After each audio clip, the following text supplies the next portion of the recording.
بسم اللہ الرحمن الرحیم۔ اللہ کے نام سے شروع جو بڑا مہربان نہایت رحم والا ہے۔ ایک دفعہ ایک گھوڑا ایک گہرے گڑھے میں جا گرا اور زور زور سے آوازیں نکالنے لگا۔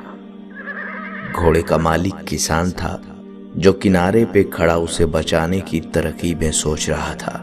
جب اسے کوئی طریقہ نہیں سوجھا تو ہار مان کر دل کو تسلی دینے لگا کہ گھوڑا تو بوڑھا ہو چکا ہے اور اب یہ میرے کام کا بھی نہیں رہا، چلو اسے یوں ہی چھوڑ دیتے ہیں اور گڑھے کو بھی آخر کسی دن بند کرنا ہی پڑے گا، اس لیے اسے بچا کر بھی کوئی فائدہ نہیں۔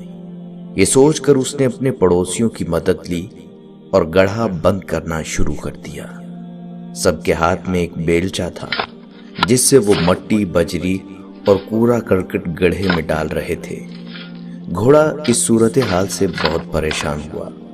اس نے اور تیز آواز نکالنا شروع کر دی۔ کچھ ہی لمحے بعد گھوڑا بالکل خاموش سا ہو گیا۔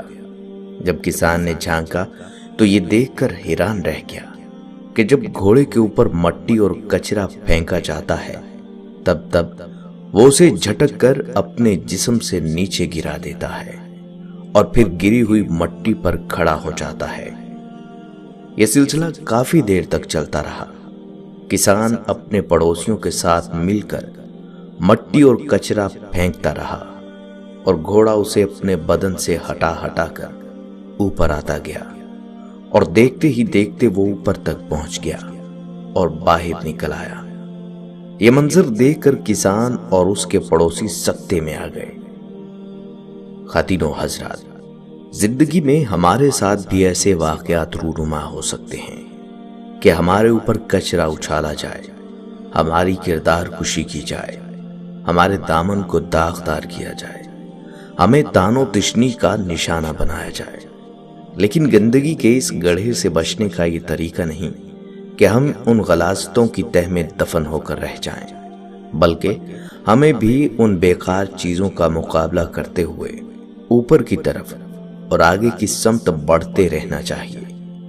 زندگی میں ہمیں جو بھی مشکلات پیش آتی ہیں وہ پتھروں کی طرح ہوتی ہیں، مگر یہ ہماری عقل پر منحصر ہے۔ کیا ہم ہار مان کر ان کے نیچے دب جائیں یا ان کے اوپر چڑھ کر مشکل کے کنویں سے باہر آنے کی ترکیب کریں؟ خاک ڈالنے والے ڈالتے رہیں، مگر پرعزم انسان اپنا راستہ کبھی نہیں بدلتا۔